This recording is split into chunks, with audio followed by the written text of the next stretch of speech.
Donc bonjour à tous, donc comme je vous l'avais dit lors de la dernière vidéo où j'épandais le dernier rapport sur mes céréales, aujourd'hui je vous présente de la pulvérisation. Donc l'objectif ce soir c'est de faire le dernier fongicide sur mes blés pour protéger l'épi et assurer la fin de protection sur la dernière feuille qui permet de constituer le rendement de mes blés.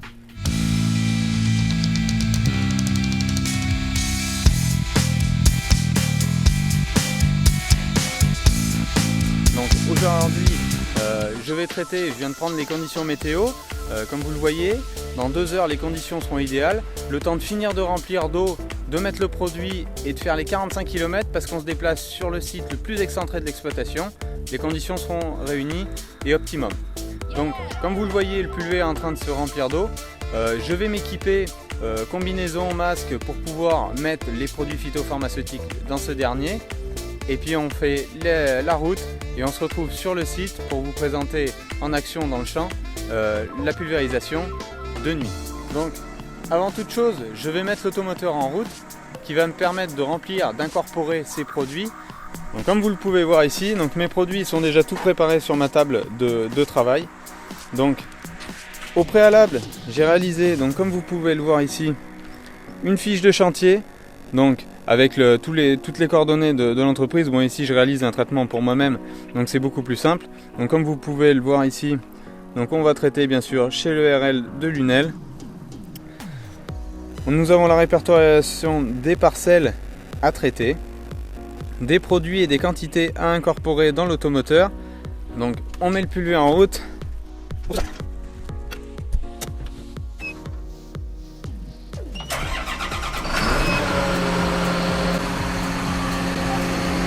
Donc on est parti pour aller s'équiper des EPI, c'est-à-dire les équipements de protection individuelle, qui permettent de protéger des vapeurs, etc., des produits phyto.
Comme vous pouvez le voir, donc je viens de terminer l'incorporation de mes produits. J'ai incorporé, comme vous avez pu le voir ici dans cet incorporateur, les bidons qui se trouvent ici. Donc ces bidons, je les ai vidés, puis ensuite vous avez vu que je les ai rincés à l'aide d'un jet rotatif dans cet incorporateur. Donc maintenant j'ai enlevé la tenue et je suis prêt pour faire donc les 45 km, donc on en a pour 1 heure à peu près. Et on se retrouve sur le site pour réaliser l'intervention. Comme vous le voyez, la nuit est en train de tomber. Vous voyez ici, donc même si l'installation est loin d'être parfaite, l'installation de LED qui me permet de contrôler l'état de chaque buse, si elle est bouchée ou pas, la nuit. Parce que c'est assez important la nuit d'avoir un éclairage de qualité pour se rendre compte de la pulvérisation, si les jets sont bouchés ou non, si la bouillie, comment elle se comporte durant l'intervention. Donc on se retrouve en cabine, à tout de suite.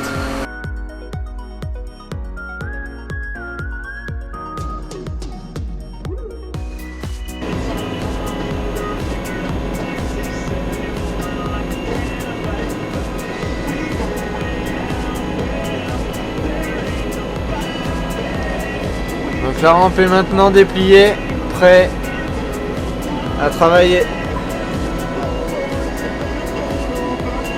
Donc l'automoteur sait qu'on a changé par exemple maintenant de parcelle. Je clique juste dessus, il va me présenter une liste de parcelles j'ai juste à choisir la bonne par rapport au secteur où on est. Donc lui il sait qu'il est venu dans la parcelle il y a 3 semaines, j'efface la couverture de ces 3 semaines là. Je choisis ma droite de guidage et on est parti.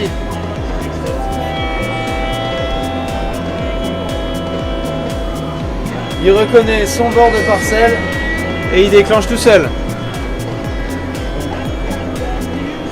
Donc je suis en train de réaliser le traitement comme vous pouvez le voir. Donc l'automoteur, comme les tracteurs, est équipé d'autoguidage. Donc dans les passages, il suit ses lignes de guidage prédéfinies, comme vous le voyez devant. Et ici, qu'il est en vert sur l'autoguidage en signal RTK. Vous pouvez voir également derrière moi les buses et voir un peu la différence entre l'éclairage LED, même si s'il n'est pas parfait, avec et sans. Vous voyez un petit peu la différence, ça parle d'elle-même. Donc comme vous pouvez le voir sur la console, donc quelques explications de la console. Donc vous pouvez voir donc la vitesse de travail. Je travaille en ce moment à 16 km/h. Pour un litrage de solution de 105 litres à l'hectare.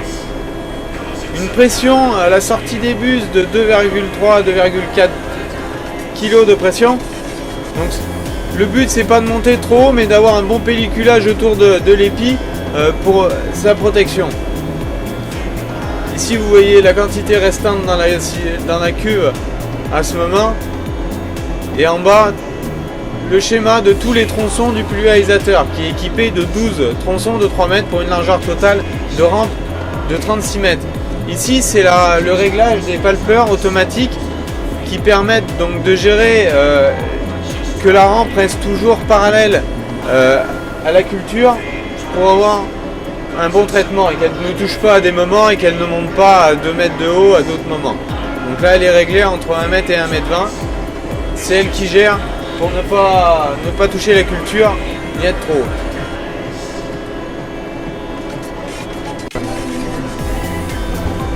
Donc pendant que vous avez des images au drone pour illustrer un petit peu, donc vous venez d'avoir à peu près l'explication de la majeure partie.